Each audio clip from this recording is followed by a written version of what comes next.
the Scrutiny and Disciplinary Committee report. Exactly the same. All those in favour of passing, raise your cards. All those against? Any abstentions? Lovely. Right. We'll move straight on to the State of the Union report. So I would like to ask Ronnie to come to the podium. And please don't trip up. Please. Yes. Please. Well, thank you, everyone, and it's really great to see yet another very, very full council. It's been a very good year in terms of council and our attendance, and I'm really proud of the way in which this is holding sabbatical officers and the university to account. We've made a lot of progress this year. I think the first thing to start off with is our engagement since the last and previous council, and of course we can't forget about elections and this election period.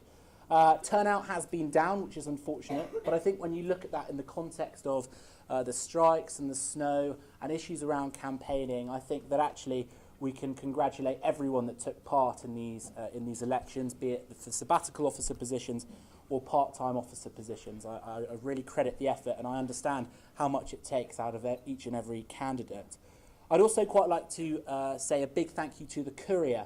I think the coverage from the Courier this year for elections is certainly the best it's been in my time, especially the debates that were hosted. It really allowed us to get to the bottom of manifestos of prospective candidates. So I'd like to say a massive thank you to the Courier. I suppose one of the biggest things that's going on at this university, unless you've been living under a rock for the past few months, are the strikes that have been going on. And it's safe to say that many staff and students are frustrated. It's not quite clear what's going on with the ACAS talks in London, but hopefully there will be an agreement soon. I'm sure everyone agrees on that. I'm sure Council are also well versed on the 4 key criteria that I'm trying to work on off the back of our neutral stance off the last Council.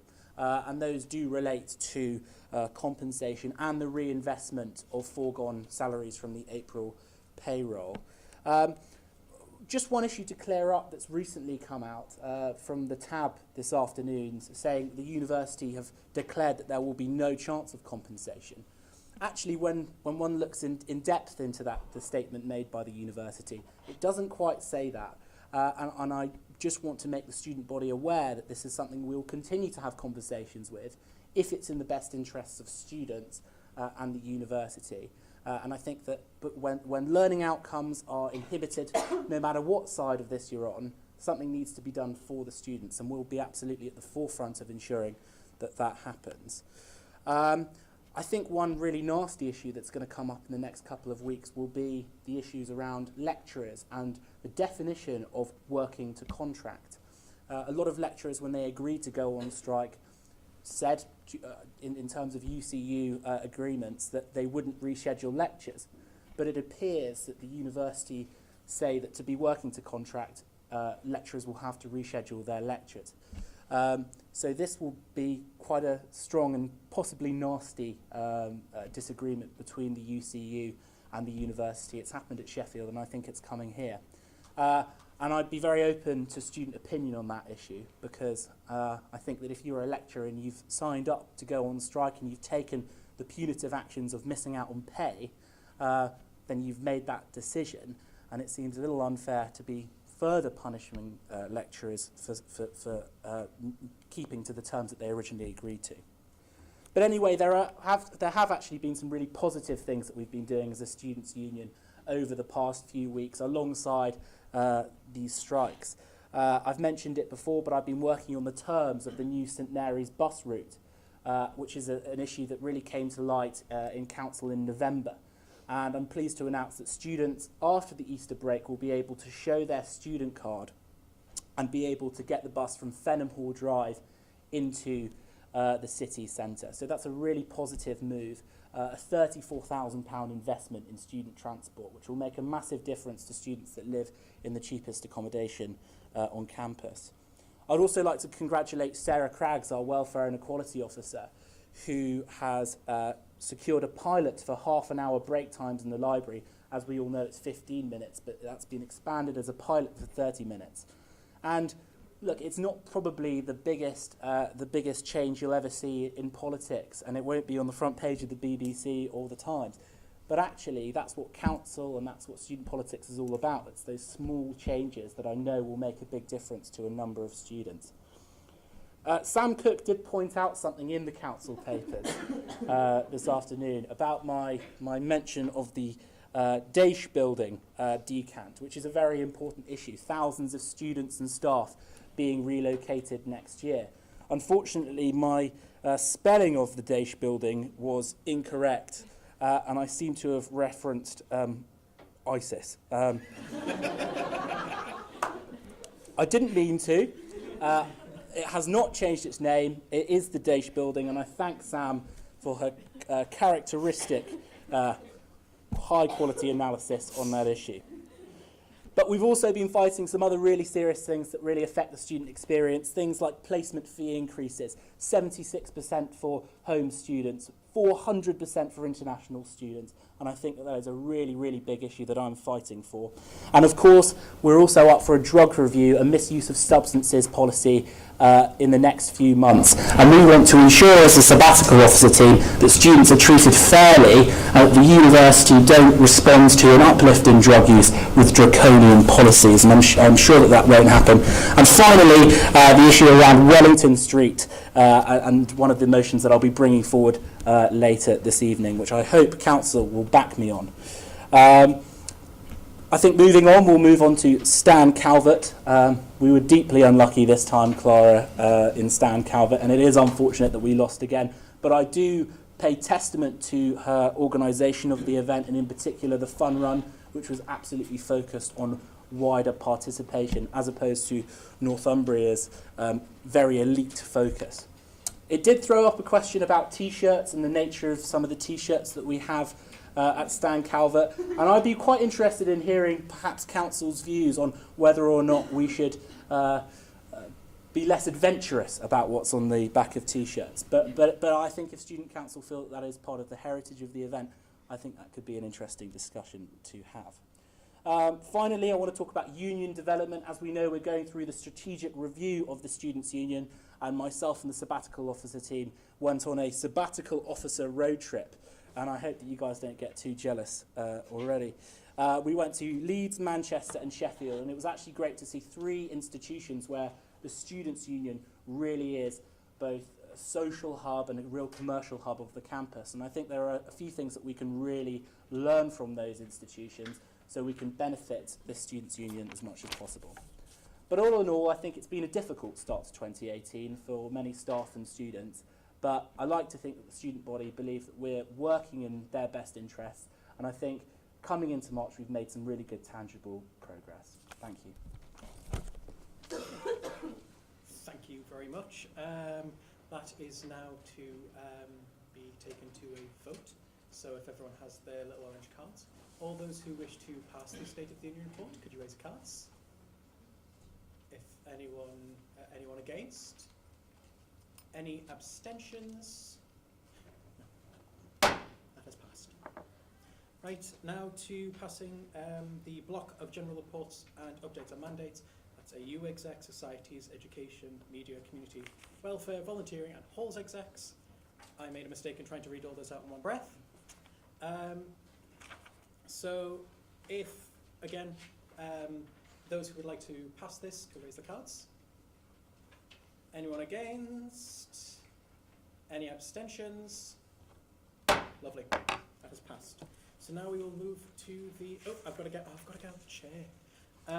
The part-time officer spring term reports. I forgot I had the questions to the PTOs later.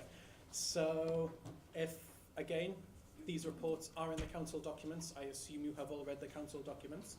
I know you haven't, don't worry. So again, this is going to just go to a vote, all those who wish to pass the PTO reports. Anyone who does not? Any abstentions? And now the SAB reports. Again, same principle. All those who wish to pass it, raise your cards. Anyone against? Any abstentions? Lovely. Right, and now we move on to questions to the SAB. So get the SAB officers to line yourselves up in however you want to line yourselves up.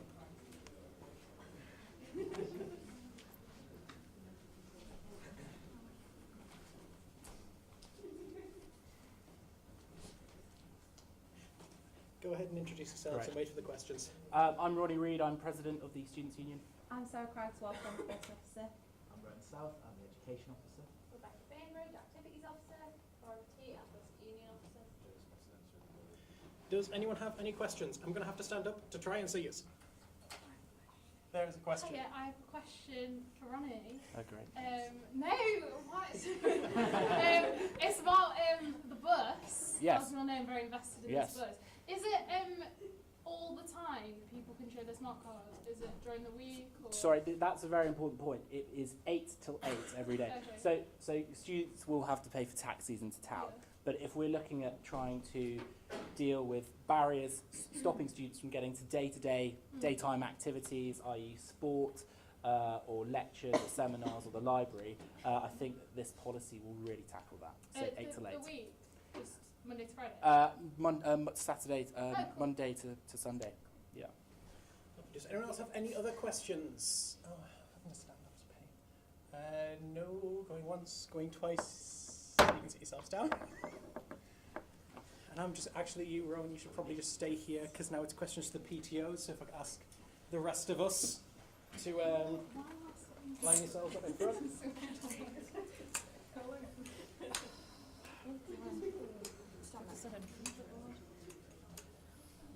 This is a bit Do you guys want to introduce yourselves? Zoe? Okay, Zoe Gordon, Students with Disabilities Officer. Hannah Patrick, LGBT plus officer. Okay, Chair of Council. Oliver Dahl, Student Parents, Guardians and Carers Officer. Emma Dawson, Screening Officer.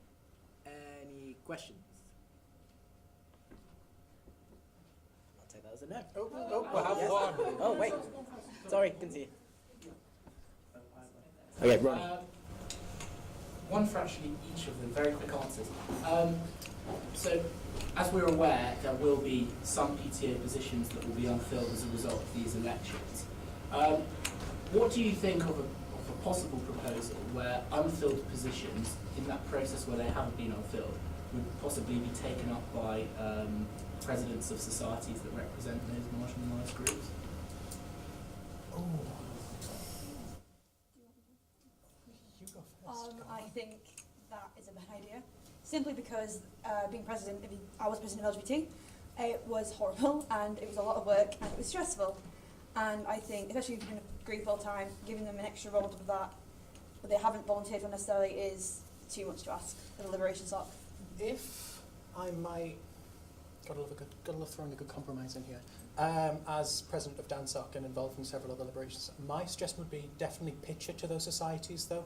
Offer it up to those societies directly. That might be an option because, as you've said, being on the exec isn't necessarily easy, but offering it to those people, to the individuals involved in those societies directly, rather than just being like, hey, there's a role, go for it. Yeah, Might be a good I try. would say if you're a member of a liberation society or a society that represents marginalised groups, that if you're a member of that society, you are probably more inclined to take on this kind of position. President, I agree, because it's a lot of too much work. It would be to be on a committee and doing a past officer role. Plus, simply that different societies have AGMs at different times. Like I know some societies have it like before Easter, but LGBT has it afterwards, and I think that would be a bit of a faff. Definitely worth pitching it to. You can ask them. At least. Oh. Sophie? As like a follow-up, Holly, I'd love to hear your opinion as your current PTA position. There's not a society that really represents that. What do you think about that? Yeah, so that's why I didn't answer the question. So yeah, obviously it's a shame my role will not be filled next year, and I'm not sure, I couldn't speak on behalf of the other roles and whether that would be appropriate for them. But obviously for my role at the moment it wouldn't be appropriate because it isn't a relevant society. I mean, it would just be carers, and that would be DANSOC, but then that's only carers. Yeah. Yeah.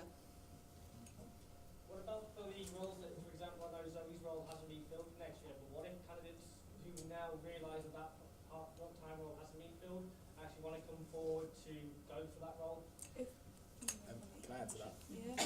Yeah. So there was a motion put through council in October Council, that was to change the way part-time officer roles were elected if they weren't filled in these March elections. So the procedure would be they'd nominate themselves in the run-up to a sitting of council, and they would present a manifesto. They would use council as question time, as their hustings, where members of council could question those candidates, and then there would be an online poll after council's finished, and they would be elected through that method. On top of that, I mean, in regards to myself, when I was a Students with Disabilities Officer last year, I ran in the November by-election.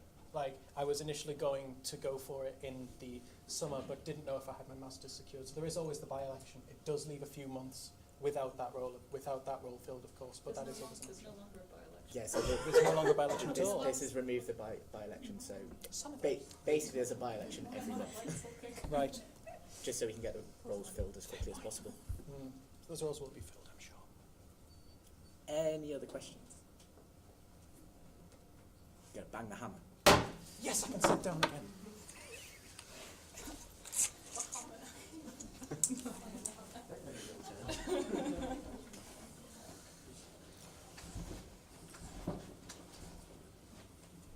Right, and now we get to move to the motions. So, not that one. That is not the motion. So, where is it? Oh, they're all at the back. Right. So, as of last time, the same kind of routine procedure in basically be polite, don't raise your voices too much, and no personal attacks, please and thank you. We have no business motions. There's going to be no of the just holding your card. We're going to go straight to a constitutional motion, which requires a 2/3 majority vote. This is a motion on reallocation of casual places, and it's proposed by Becca. So if you'd like to. So I wanted to introduce this motion based on last council. So 50 people applied for 20 casual places.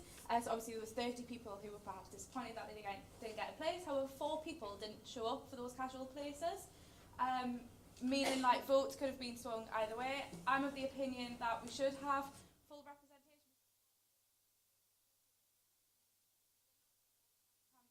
Notice starts and you have been offered one of those 20 places, it would just be reallocated to someone else who has turned up, doesn't have a place, but would quite like to vote that week. It would just be done, if there's more people than places, it would just be done by a simple random number allocation thing.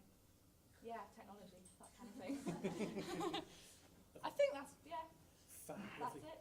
Awesome. Does anyone have any questions? I'm just wondering, of the people that can get a casual place by turning up to council, do they have to have already applied for a casual place and been rejected, like not gotten a one, or is it just any person that turns up to council? It could be anyone, so you could have applied and been rejected, or not applied and just fancied coming on the day. And just, yeah. Does anyone else have any other questions? No? Okay, Becca, feel free to take a seat. Would anyone like to speak in favour of this motion?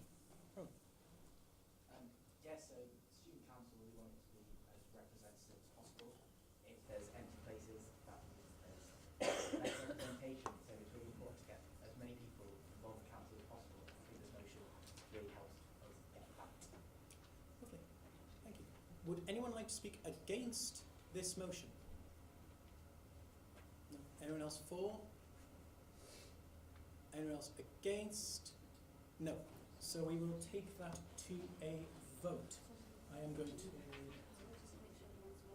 Yes. First off, has everyone got Ombia logged onto their phone? Is everyone like, if no one is, let us know before we send this to a vote. Should it say polling is closed? It should say polling is closed currently. So this requires over 67% or over to pass through. Everyone ready? Please work. Do you need the number again? No, it's just gone on there. Oh. Are we doing that? It should be fine.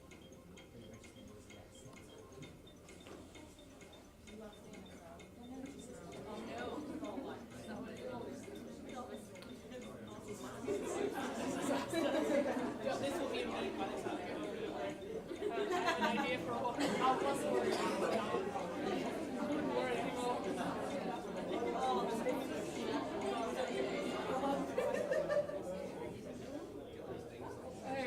That isn't percentages, but according to my really bad maths.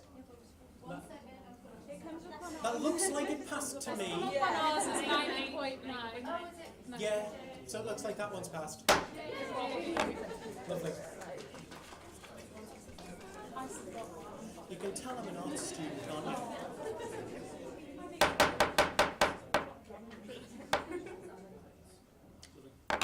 Right, now we get to move. Are we all good on that side? 1 second, I'm just going to do the other slides. Are Sorry, guys. we all right just carrying on our Yeah, side yeah, stuff? just carry on. No worries. Right, so now we move on to an ordinary motion which requires only 50% to pass, and it's to lobby Newcastle City Council to implement necessary safety measures at Wellington Street. This is Ronnie's.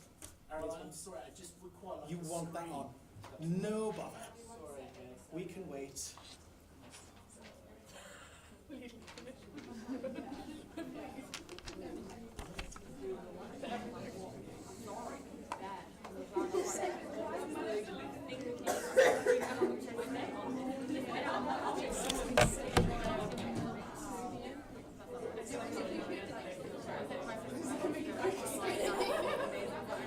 So just as you vote for the screening report and they come out here. Someone tried to vote against it. It was one of the committee, like, he kind of went up with his hand and his mate stopped him. I know it didn't go your way.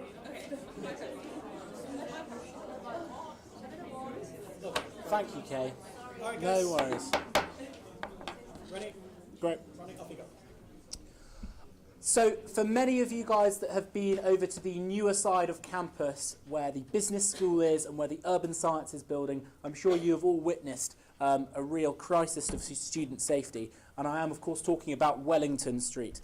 And Wellington Street is the road in between the urban sciences building and the business school in that side of St James's Park. On a sample day, when we wanted to evaluate what the impact and how many students were crossing that road, we found that 4,108 students were making that crossing every day, and that number is to grow over the next few years as the Learning and Teaching Centre is built. There were over 40 instances of cars doing more than 50 miles an hour, and 4 instances of cars doing over 60 miles an hour. But there are lots of roads where there are cars doing these speeds. But what makes this place special? Well, council, let me tell you this. There are no traffic restrictions whatsoever on Wellington Street. And I'm sure we're all aware of what happens when a human being gets hit by a car at 40, 50, or indeed 60 miles an hour. It is not good. So I urge council to support a motion which will support traffic restrictions on Wellington Street so we can lobby the council for what is right, and to support a petition to be submitted to Newcastle City Council to ensure that students are safe when making that crossing to Wellington Street. Thank you very much. Oh, apologies. Questions? Does anyone have any questions? Nobody can't sit down. Lovely. Great, thank you. Yes, sorry, this is Wellington Street, by the way. So that crossing space over there, very dangerous.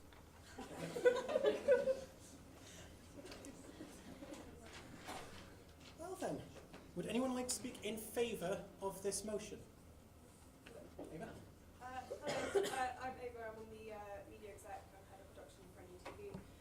I'm somebody who lives in this area of Newcastle. I live just up the hill about 5 minutes away. And it's not, and I agree, it's incredibly unsafe.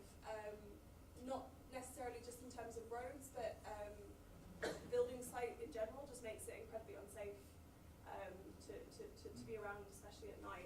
As somebody with, with a mental health condition, with anxiety, last term this caused me a lot of anxiety about leaving the house, to the extent where I didn't really leave the house for a period of about a month. And ever since then, more and more pathways throughout this area are being closed off, and it's making it increasingly unsafe for students. So yeah, I would urge you to vote in favour of this motion. Thank you. Would anyone like to speak against this motion? Anyone else in favour? Oh, we have 2 in favour. At the back, at the far back in the red. So, we covered this in the Courier a few weeks ago, and I went over there to take some pictures for paper, and I can say that, especially with this street coming straight off to St James's Boulevard, which is the main dual, I think it's a dual carriageway between the Red Hot Bridge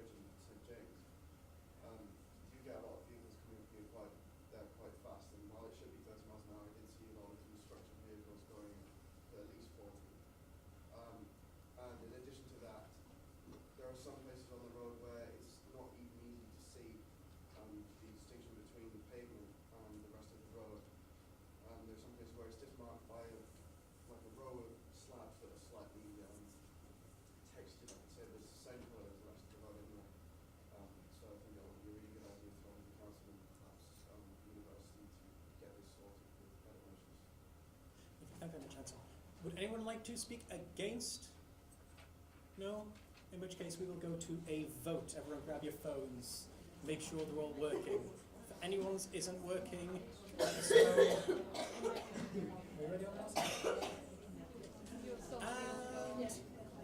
go.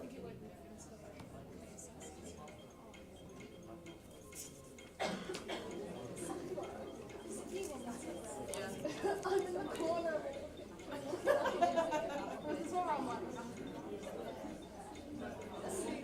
Beware. I miss Sammy's little class like this now.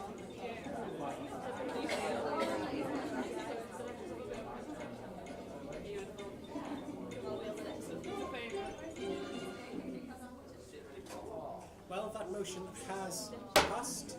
I am very much looking forward to not getting hit by a bus. I have an opinion of road. I mean, the construction vehicle is going to hurt just as much. That motion has indeed passed. We're going to move straight on to motion 402, menstrual care bins in all washrooms. It's been proposed by Hannah Fitzpatrick. Okay. You already know? Ready? Oh, no. Yeah. Go. This will be really quick. Essentially, this is just a quick motion to include some sanitary bins, or menstrual care bins, as I've been told to call them, into a few of the extra bathrooms in the union, and to lobby the university to put more in every building in the university. It's simple. For people who don't know, the little bins that you put sanitary pads and incontinental pads, anything like that, and it's just a discreet and hygienic way of getting rid of any products that you use. I think it'd be really important to have them in the men's bathrooms. I don't see why you can't. They're very cheap, and it's just so simple we can all do to make lives a bit easier for students. Lovely, thank you. Does anyone have any questions? I see no questions, and I can see some. Cool. Would anyone like to speak in favour of this motion? Just quite briefly, when we looked into this as sub-team and directors in our operational meetings, there's really no cost to this at all from providers, so I'd really urge everyone just to be in favour of this motion. Lovely. Would anyone like to speak against this motion? Anyone else in favour? Oh, Saffron. There's not really a lot to say. This is definitely needed to make sure that all students feel comfortable going to the toilet that they feel they want to go into, that they feel most comfortable, and they shouldn't feel threatened in toilets. They should feel like they just get on with the day, do what they need to do, and there's no reason why anyone should be against this motion. Lovely. Would anyone like to speak against this motion before we move to a vote? Nope. So I'm going to move straight, as I've said, to a vote. Phones better be ready.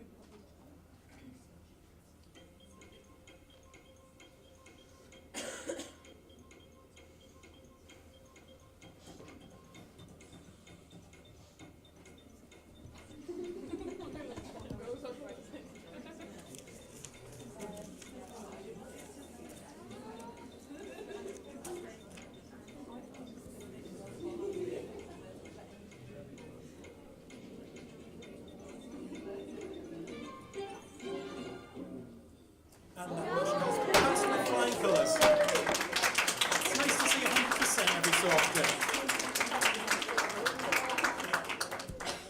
Wonderful. Right, now we're going to move on to what is our final motion, which is the motion on the Living Wage Foundation. I'd like to ask Henry Holborn to come up, but first I would like to note that there has been a procedural motion submitted by Henry himself, because the proposer has submitted it, and therefore the proposer wants it to happen. We've simply added, and can you jump to the next, where it says we've got the living wage as per the Living Wage Foundation. We've added from the beginning of the academic year 2018 to 2019, so it'll start as of September, October of next year, or this coming year, should it pass. Anyway, take it away. Right, thanks. So this proposal is part of a wider campaign to hopefully get the university accredited to the Living Wage Foundation. The Living Wage Foundation was a campaigning group set up to get employers to pay the real living wage, and it was launched by Citizens UK in 2001. Currently the UK minimum wage is £5.60 for 18 to 20 year olds, £7.5 for 21 to 24, £7.50 for those 25 and older. The living wage calculates £8.75 as a more accurate living wage that people can get by on. Currently there's over 3,500 accredited employers, including IKEA, Oxfam, ITV. Higher education institutions such as Glasgow, Oxford, Salford and the Open Uni are all accredited, and I think ashamedly Newcastle is not. Responding to a Freedom of Information request, the university stated that as of June 2017, there's 358 staff who were paid less than £8.45. So now the living wage has gone up to £8.75 since then, and 224 of these were women. So, yeah, a majority of low-paid workers are women. On to the student council beliefs. So we believe that low-paid staff deserve a pay rise in general. Such workers ensure the smooth running and functioning of the entire university, and we all depend on them. Ideally, they should be getting £10 an hour, and I think the living wage is quite a minimal demand. Across the UK, in-work poverty is a serious epidemic. Research from Cardiff University suggests that 60% of British people in poverty are in a household where someone is in work, and I think this has to change. The big question is, can it be affordable? Is it affordable? The university made a surplus of 19.1 million 2016-17 after depreciation, and the Vice-Chancellor's pay has increased by 11%. So I think in this context it is quite a reasonable demand. And the figure kindly provided by the Director of Finance suggested that for NUSU itself to be accredited, it would cost £38,000 for NUSU to be accredited. I'll just move on to the resolves then.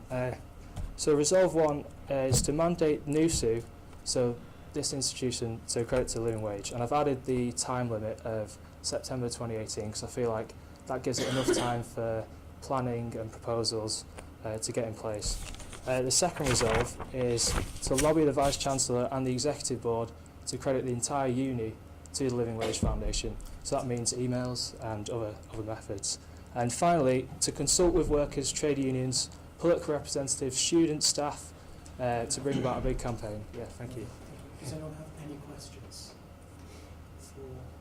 Yes? Yeah. I just wondered, you know the kind of the 8.75 that's Yeah, of yeah. the wage, is that kind of calculated for Newcastle or is that nationwide? Yeah, that's nationwide. There is a London figure which is slightly higher because living costs there are more. But yeah, 8.75 is everywhere outside of London. Does anyone else have any other questions? Self, yes. Would this increased living wage benefit all age groups working in NUSU, for example? Will it only benefit the over 25 since the current £8.40 wage here does? Yeah, it's 18 and above, so it's all workers. And yeah, currently, if you're in that age group, you might get paid slightly less, so it'll cover everyone who's employed here at 8.75. Lovely, thank you for that. Take a seat. Yeah, sure. Thanks.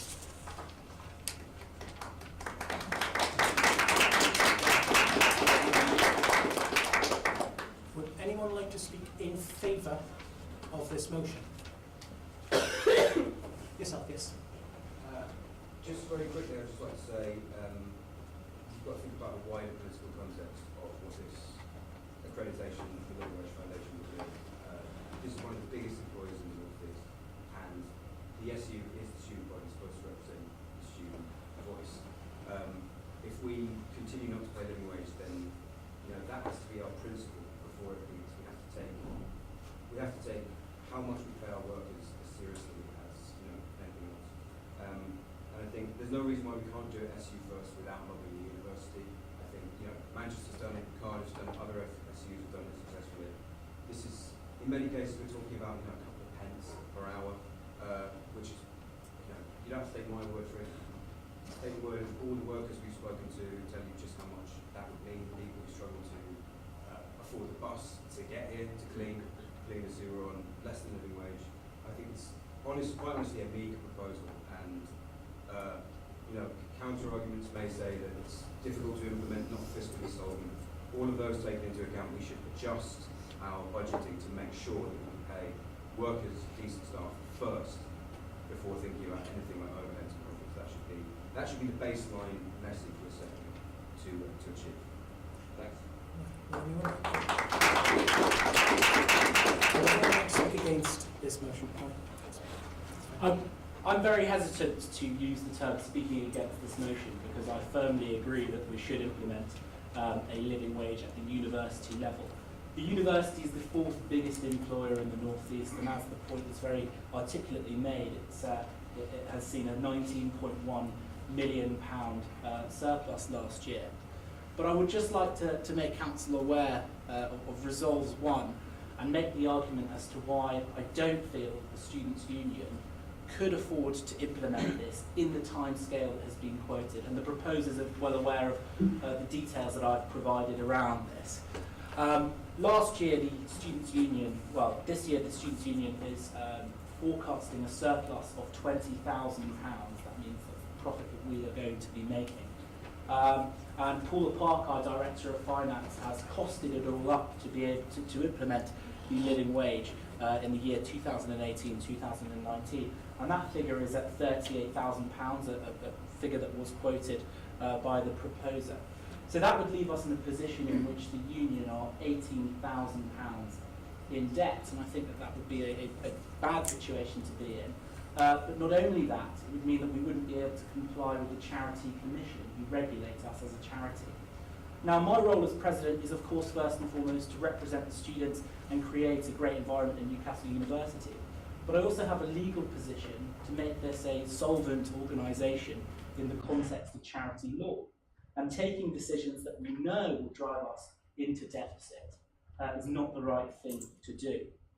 That said, I want to propose a compromise, and I will be putting forward a procedural motion in a moment, which will make sure that we mandate the trustee board, whoever that is and whichever sabbatical officers are on that trustee board, to reevaluate this every single year.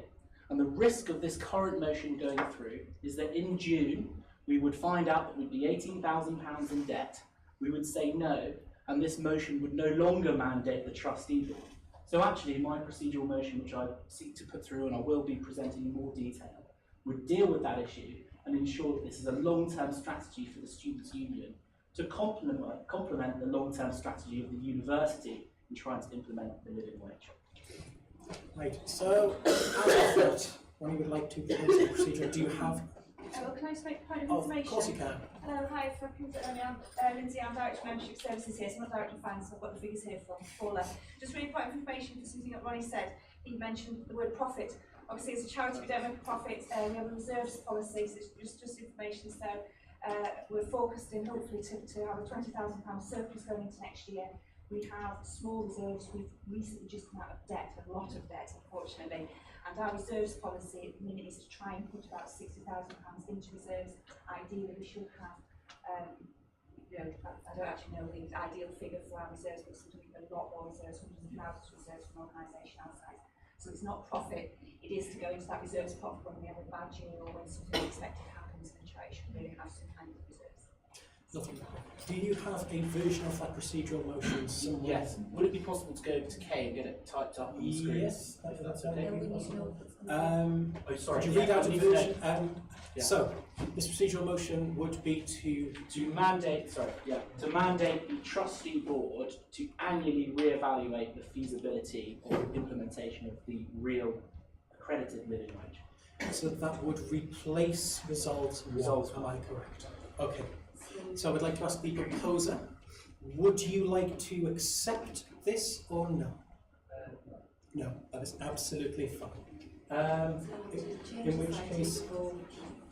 which case we're going to have to take a couple of seconds on the tech side of things to type that up. So just give us a couple of seconds.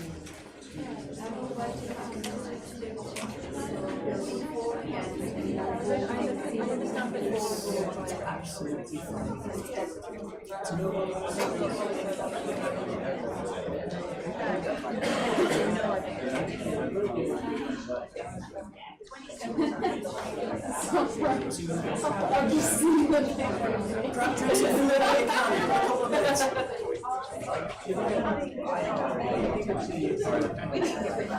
I didn't do anything about it, so that's why I would have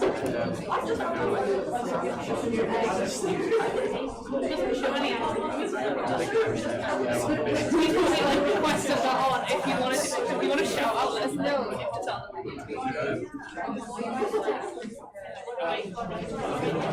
Basically, I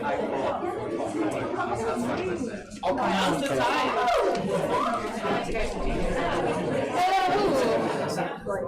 Stop, yeah. Angela.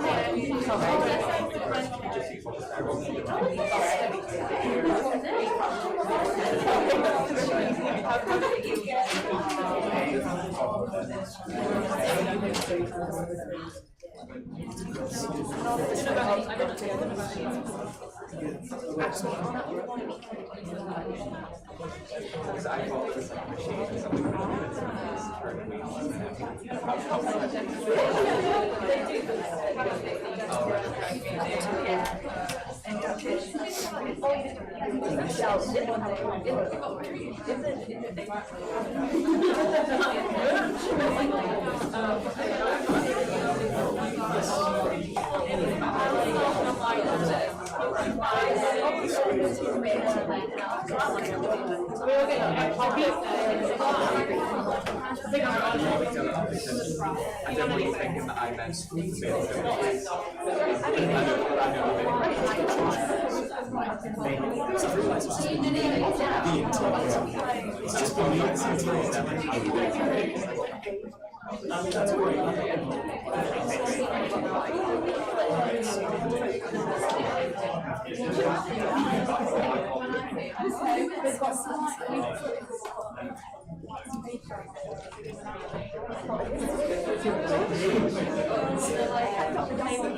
Errol, after we vote on the procedural motion, you didn't really get to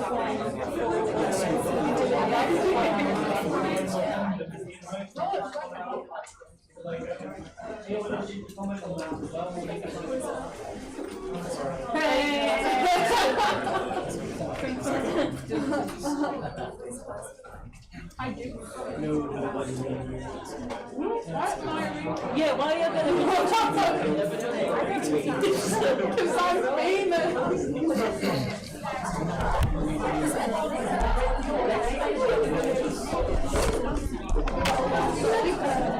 A leaflet.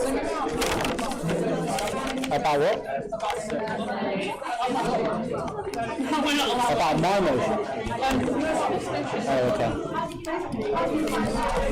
No, it's not my motion, and I want all of it to go through. It's just the one NUSU thing is the difficulty. Huh? Really?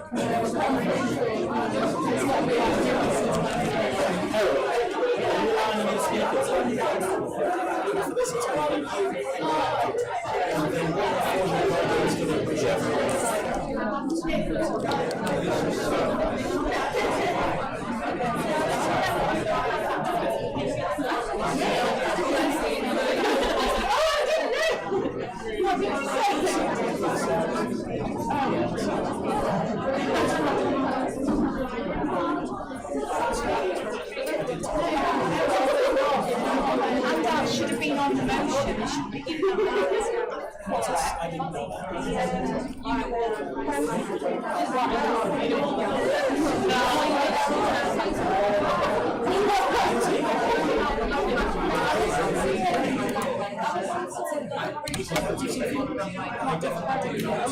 You can't speak. You can't speak. No. What? How are we doing for time? We're doing well for time. So do you reckon I could beg to move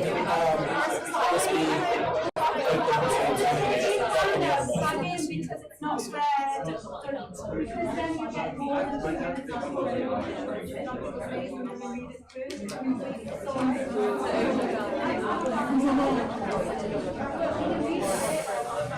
Ooh. Sorry. It's the second time I've done this.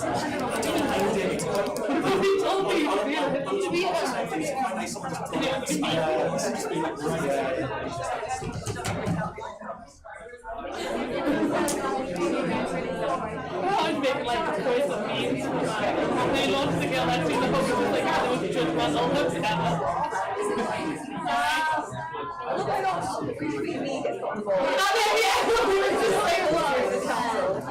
I'm sorry.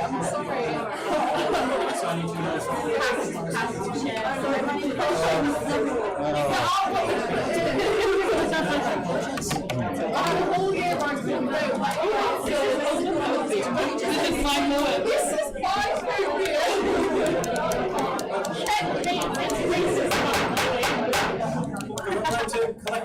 Council take their seats, that would be lovely.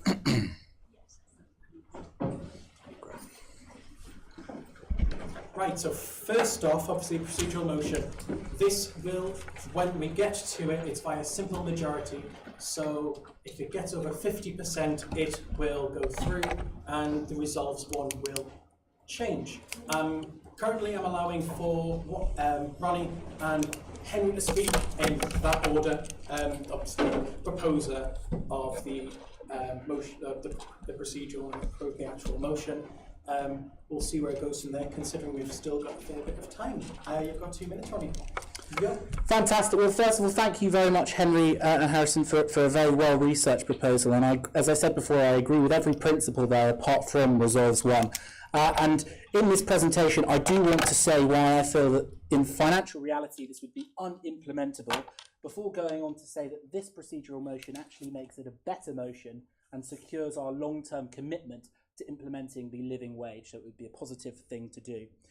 As I've said before, we are projected to make a £20,000 surplus. This would cost £38,000 as per our financial director. Therefore, we would be running ourselves into debt.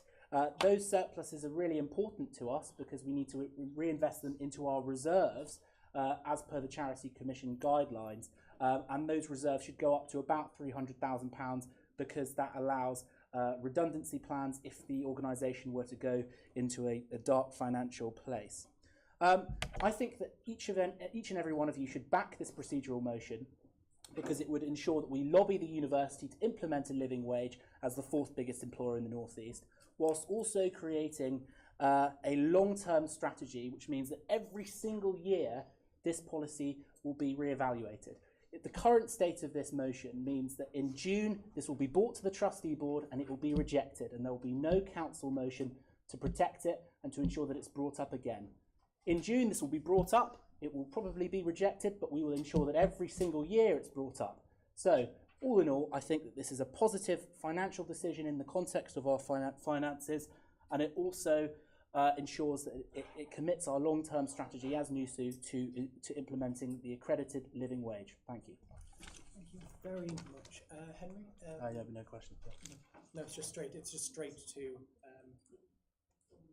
yes, there is one for and one against. Lovely. Thank you very much. Henry, if you'd like to come to the podium, if you'd like to stand there, it's entirely up to you.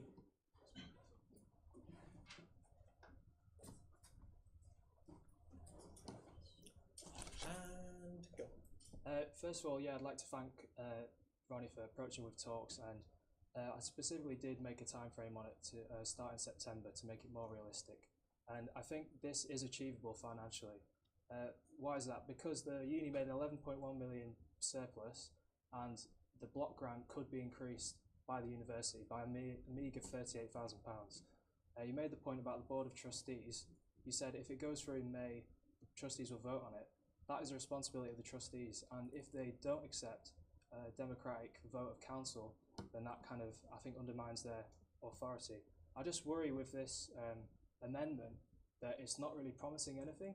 All it's saying is that we're going to review our ability to do it. We've already been told it costs £38,000, and I feel like that's really achievable. And if we get it through now, we can do exactly what Manchester's done, where the SU, exact same scenario, the SU accredited, and the university as a whole hasn't accredited, but that's an ongoing campaign.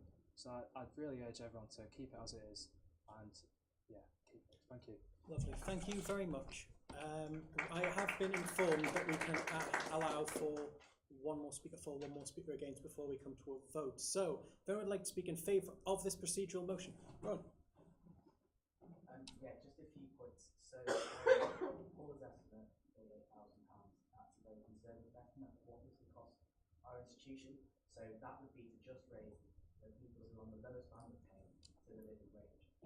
Raising those people to that band would then devalue the grade above it, and would therefore cause every single band to have to increase their pay amount, which would mean the actual financial implication is far more than that £38,000.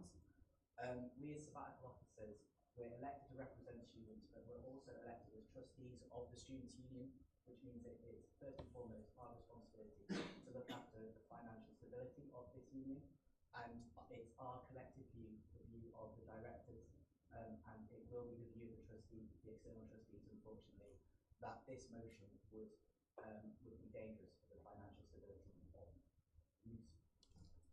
Lovely, thank you very much. Would anyone like to speak against this procedural motion? Yourself, at the back. I'd just like to ask everybody what values do you believe that as a university all going to stand here and, you know, kind of squabble about a few pence for workers in the meantime, actually stand by them and say, look, we value you. We've got a privileged life because of your work tirelessly, but we're going to agree with directors that aren't representing students. It's basically that, you know what, this jargon about financial possibility, it's not true. It's to scare people into all that, not getting a decent representation. But just think, you know, who are you for? Or together, or, you know, this. Lovely, right. We will now move straight to, I need to get back to YouTube to grab the countdown music. The countdown music, YouTube, to a vote. We are voting on the procedural motion now, so that's obviously exactly the same. That's changing resolves 1 from the one that's written down to Ronnie's new one. If it gets over 50%, that will stand. Is everyone's phone? Can you explain it again? Right, so, hello. Session ID. It's at the front. Iona? No. Right, I will explain that again. So, if this procedural motion passes by over 50%, or 50% or over, Resolves 1 to mandate NUSU to accredit the living wage as per the Living Wage Foundation will be changed to Ronnie's, which is to mandate NUSU Trustee Board, that one. It will keep Resolves 2 and 3 completely intact. There will be no change to that, only to Resolves 1. Is everyone's phone set for the vote? It better be, because we're going for it. And that is an advert. That's an advert, guys.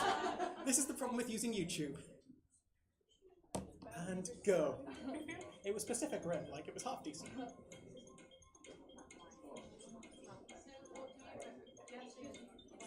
Do you want to change it?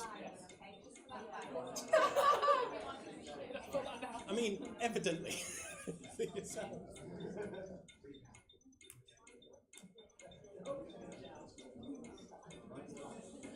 Are we having issues? Do we want to start this? What have we got? Oh, okay. So overall, this has been passed, which means that. Okay. Mine didn't load. Andrew's didn't. Do we want to restart this? We can. It's entirely up to you. Hey, if you want to. One vote would not change. We have a nice loud clarification for everyone at the back, which means yes to the amendment, which means no. I am happy rerunning that, if you want. Rerun it. Take 2. Right, quick explanation. If you haven't got your phone sorted, the session ID is up at the front on the table. I'm going to put the original motion up so you can see the first result. Right. Yes, and then we'll show you the second one. If you if you vote yes for this, you are voting to change the original resolves to the one proposed by Ronnie. If you vote no, you are electing to keep the original resolves 1. Okay? So this is the original. This is the change that's proposed. So if you vote, essentially, if you vote yes, you're voting for that one. If you vote no, you're voting for the original. Is that, have I made that clear? Is everyone logged on? Brilliant. Let's do this again, shall we? Are we ready on our side? Take 2.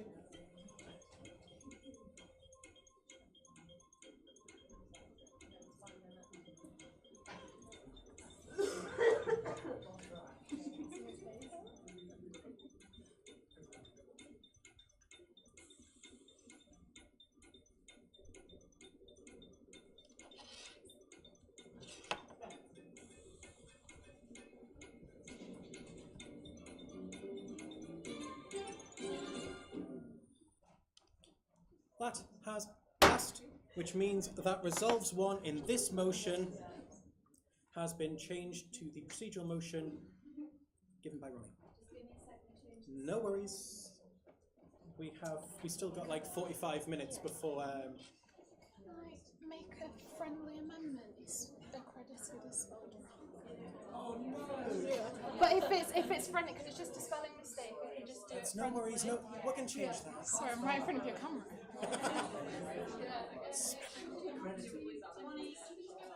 I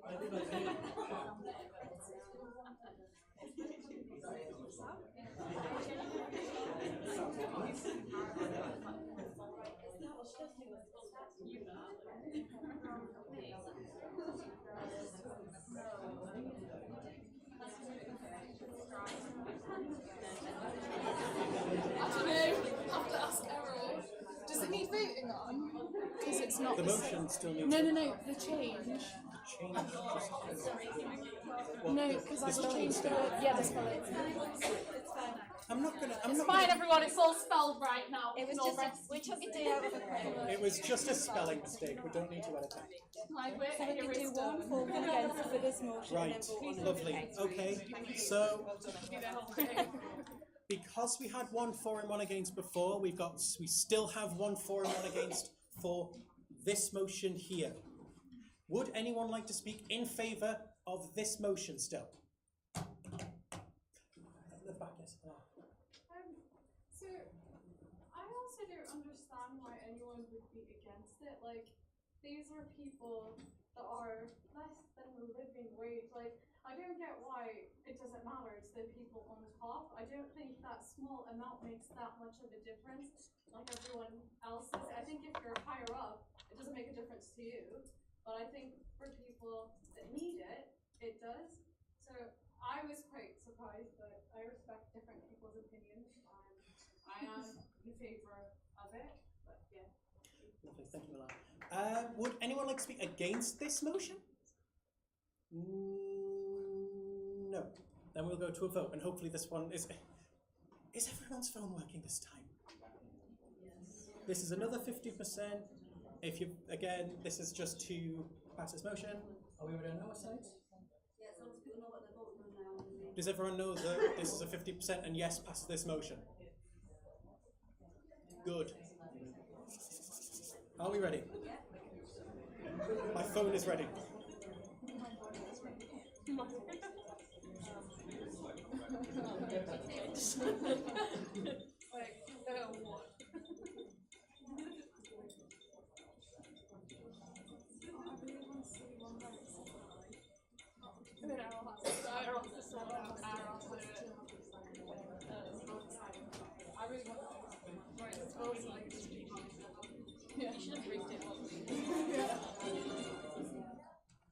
And that motion has passed. Lovely, brilliant, fantastic. Right, so we have a few things to do before we all disappear. One of them is to elect a new volunteering exec committee. Rebecca, seeing as you got this through last time, would you like to have a chat about this? Finally.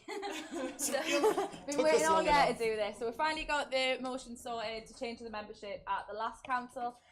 So essentially there are 6 places of the volunteering exec, and these people will be representing, there'll be 4 people who are part of Go Volunteer Project, and 2 people who are part of employability schemes at NUSU, whether that's the NCL Plus Award, Advanced Leadership, anything like that. If you're in club societies, do anything for the courier, then hopefully you are part of these employability schemes. The only commitment is 1 meeting, and we'll be meeting before the next council, so it'd be just after the Easter holidays. So I can put a report together and we can evaluate all the volunteering that goes on within the Students' Union, how we can improve it, how can the union best support their volunteers. That's kind of it. Yeah, so should we get the 4, if you're interested, 4? Do you do that? So we've currently got 4 Go Volunteer reps and 2 reps for employability schemes. Obviously it would be helpful if you're involved in either Go Volunteer or employability schemes. It's only 1 meeting. Like, that isn't the worst. Do you have the date of that meeting? I do not. Chances are it's going to be on a Monday. When I don't have that's always a society's good sign. exec. It is a Monday. There are only a fair few Mondays. That's my left. exec. Yeah. Does anyone fancy signing up for 1 meeting? If you'd like to come up. Yeah. Oh, hang on. Sorry. So employability scheme. So career development module. NCL Plus Awards, career development module, advanced leadership programs, anything like that. Yeah. So there are 4 Go Should we do those Volunteer first? reps first. We'll go for the 4 Go Volunteer reps. If you want to be part of that for the one meeting, there are sign-up sheets over there, that side. So just stand up and do a screen. Yeah. Don't all rush at once. It's only one meeting.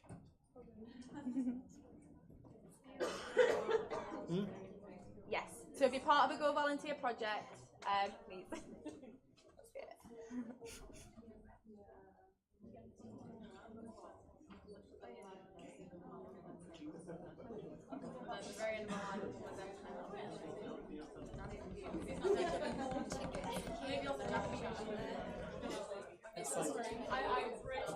Oh well, just keep dragging them out. I was still and I was like, no, but I need a picture for the and I was like, yeah, I need a picture of my mum, and then I need one of my grandma. I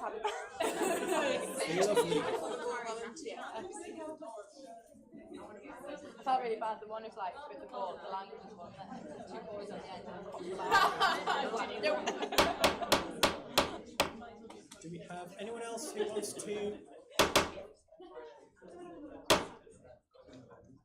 Guys, lovely. Do we have anyone else who wants to nominate themselves for the Go Volunteer rep roles? I'm guessing no, seeing as right. So we've got 2. We've got Lena and Alar here. Because there's 2, we can just pass this on a. Can I sit down? Yeah. On a use your card vote and don't need to go through any other procedures. All those in favour, raise your card. Any against? Any abstentions?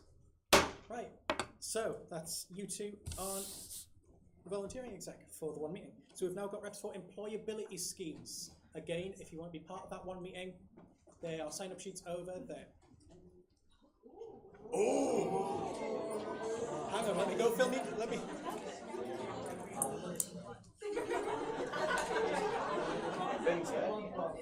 Oh. I was going to get another cup of tea for that.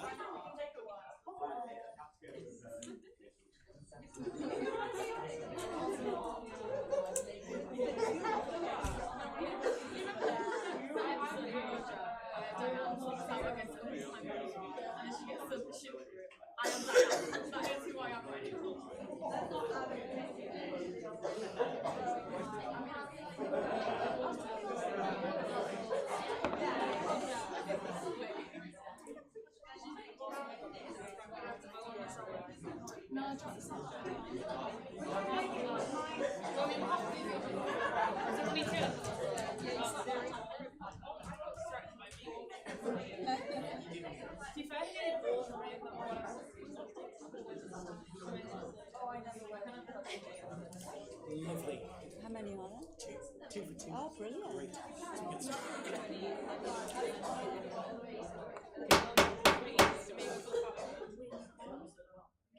Lovely. So we have 2 nominations for 2 rep roles. That's Kira and Emma. Since there are only 2, we can do exactly the same with the cards. So all those in favour of putting these on the volunteering exec? All those against? Any abstentions? Fab. That's a 2/3 full committee. Wonderful. Right. So I really don't want to skip the open debate this time because this one's going to be fun. Is Rowan or Ronnie leading this one? Or Sam? Well, it's usually a Sam. What can I say? Well, I haven't been up here for a while, Right so I then, thought, let's you know. get straight to So, should abstentions be removed from the vote share? And I think on the surface, this sounds a bit boring, a bit weird, but when we go into it, it's actually quite exciting. So, at the moment, when you cast your vote, you've got 3 options. You vote yes, no, or you vote abstain. And currently, the way that the voting system works is your vote, is all of the votes are shared equally across these 3 options. So imagine a situation where there's 11 people who can vote, and there's a motion that needs 50% to pass, and you imagine 6 people vote yes, 5 people vote no. That motion passes because it got the majority. But imagine a scenario where 2 people abstain. So 2 people abstain, 4 people vote no, 5 people vote yes. Now you would think this motion should pass because out of the people that voted, the yes and the no's, it got the majority. But under our system, that vote wouldn't pass because the abstain is included within the vote share. So effectively, so this is something that's come to council before, and it hasn't passed because I think it's not been clearly explained. It is quite confusing. So we thought we'd bring it to council today as an open debate where people can ask questions about it, see what they think. You know, maybe there will be some people who think, yeah, actually, I think doing it that way is the way to go. So we thought we'd bring it as an open debate before potentially submitting a motion, just so we can find out what people think. So what do people think? Nice. Right. Does anyone have anything to say to start? Just maybe raise your hand.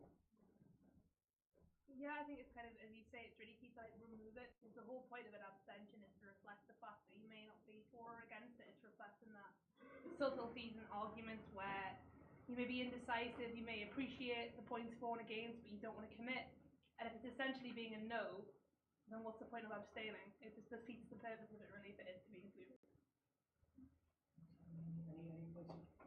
Yeah, so just historically, when we used to vote by just raising our hand, abstentions weren't counted in the percentages, but because we use technology now, when we use turning point, there was no way to remove the abstentions from the voting share percentage, so we just had to go with what it was given us.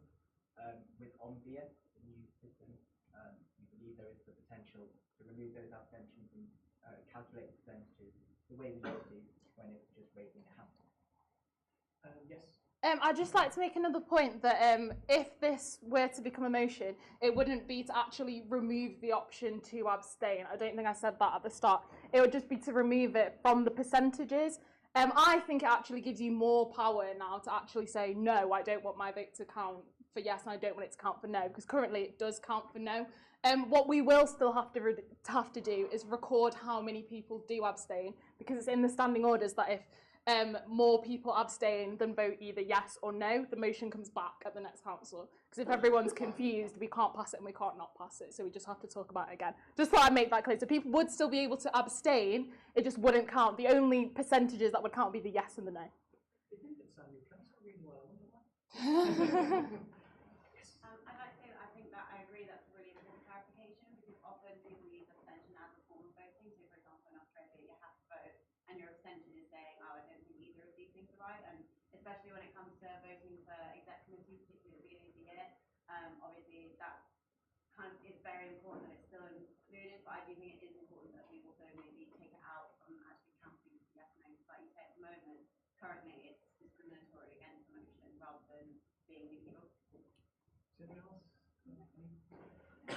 Jamie. Yeah, that's completely right. I mean, it's actually, it just makes the whole process of passing motions more difficult. It's conservative in the small c sense, you know, it just makes change more difficult. What's interesting as an illustrative example is that I believe in that fateful day last council, discussing the strikes, the pro-strike motion, I believe, they got 48% yes votes. So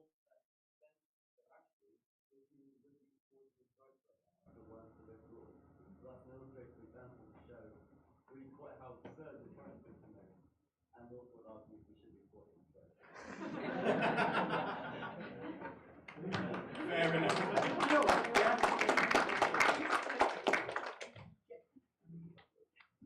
As a sort of counterpoint, while I think the abstention should be removed, it's it wouldn't prove an absolute majority. You can be sure that the majority of the people here support it.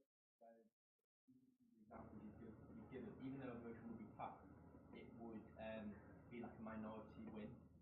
And so that, in that case, what I'm trying to get at is that with this, at least you get a majority of people, you'd be confident in the majority of people that would vote for it. Is anyone else? Do I see? Yes. One over there. Amelia? Yes, yes, yes, Okay, yes, sorry, yes, I yes, thought- yes. I thought No, it was I you. saw you. Yeah.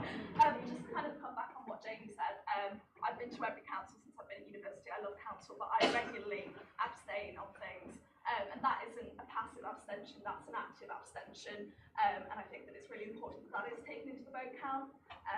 I am very much in favour of the strikes, and I think I voted for Emily's motion. But I think that people should still have the option to give an active abstention to a motion, like I've done many times. And I think that it's really important to keep abstentions as part of the vote count.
One B49.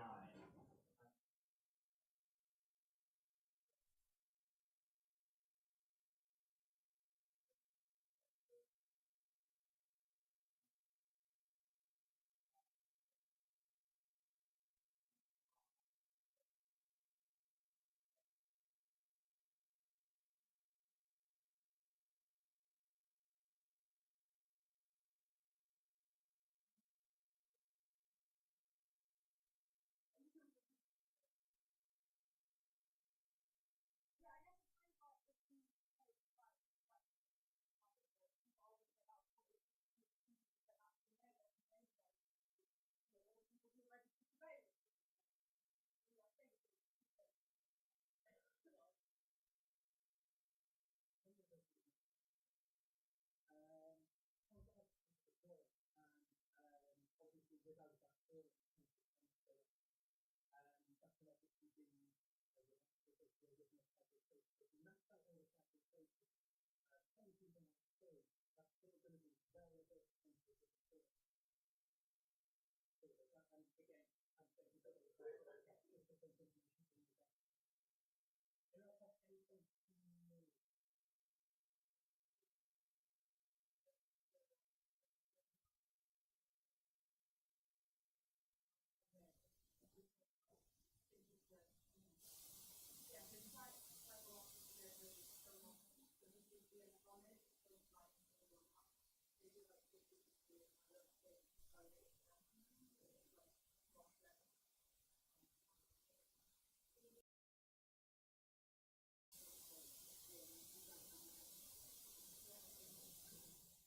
Do you have anything to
any other points? We're probably going to have this off the back. Yeah, so like, this is my first time here, and I really want to say, but this question for program.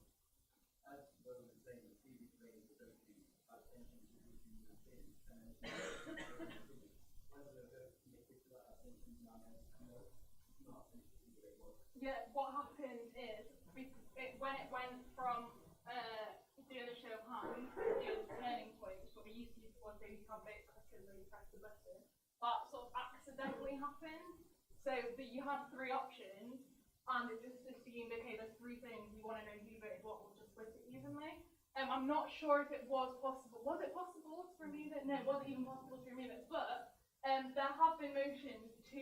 But the thing is, if we change something to do with how the votes are done, it has to come through council. And the attempts to do it in the past, I think, I'm not sure how many people. This is a couple of years ago now. The last time it came in, I was in first year. Lots of people might not have been in. It was very poorly explained. So, for example, lots of people I remember at the time thought that the option to abstain was being taken away and things like that. And then, you know, there was the logistical difficulties. We weren't sure if you'd even do it at any point. We have just ended up in this situation purely by accident, which I think is quite classic, to be honest. If that happened to anyone, it would happen to me soon, wouldn't it? So, yeah, that's how it happened. Does anyone else have any other points to make before I wrap up? One of the I'm going to have to go with Jamie first.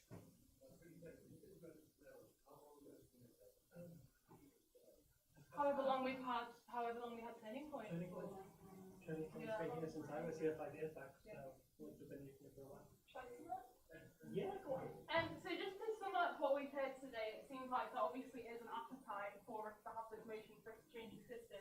But one thing that has come up, like brought by Lucy and someone else, so is that we should maybe consider having a clause in and changing that abstention rule. Currently, a motion will only be discussed again if abstain is the majority of the 3. Maybe we want to make it 20% of people abstain, we have to vote again. So I think that's something definitely worth looking into, and we'll probably have this conversation in May. Thank you. Wow. Lovely. Considering this is the first open debate in 3 councils, I have missed the open debate. Right, 2 last things. The raffle, and also, these are now $2.50. These will pay for your diesel. Can I just say, we have Kate to thank for this. We do. have to thank Kate. That's not me.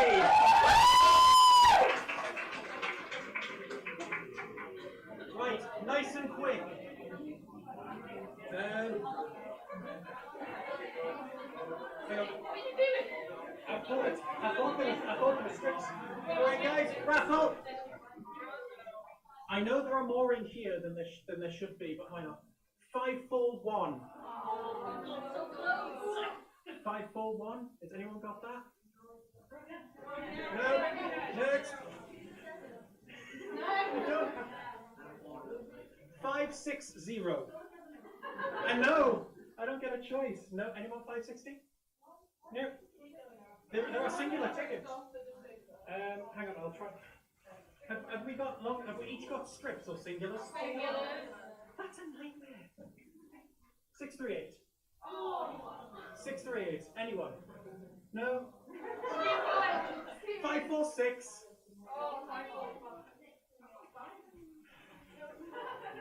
I'm literally just going to start dragging them out and just calling out numbers at random. 545. Brilliant. There's one. Hey! Brilliant. Last one. Make this quick. 653. No, 653. Hey! Into vouchers, Weldon Square.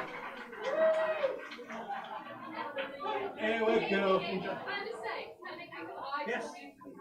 Hang on. Yes, hang on. Before you disappear. Grab them. If you don't want to pay these tickets, you might be able to win one tomorrow.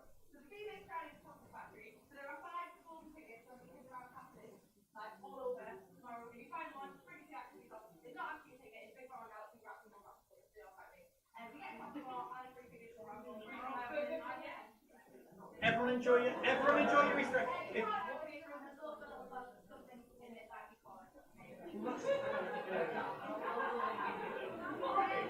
If anyone's used a charger from our side, please leave it on the desk. And now you can all disperse. Oh.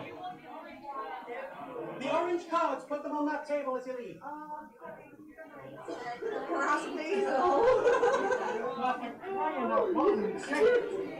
only have sanity. Thank you.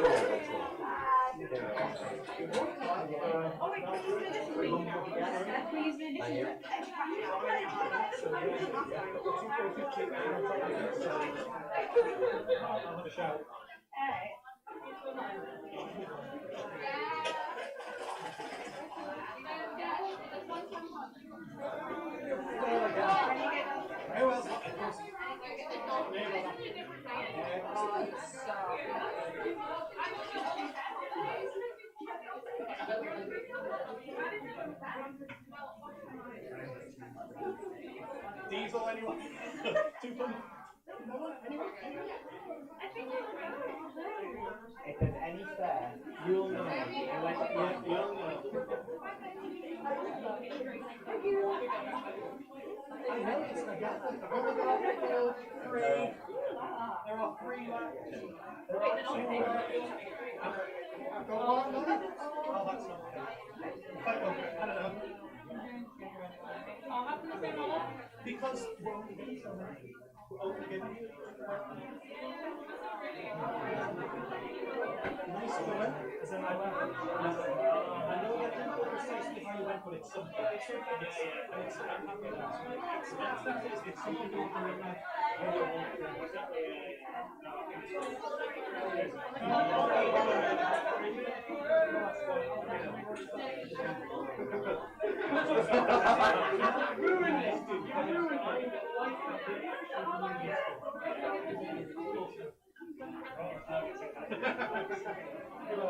Thank you very much.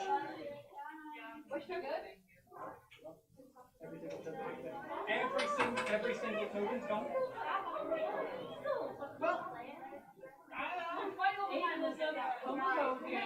You can't use any of them against me right now.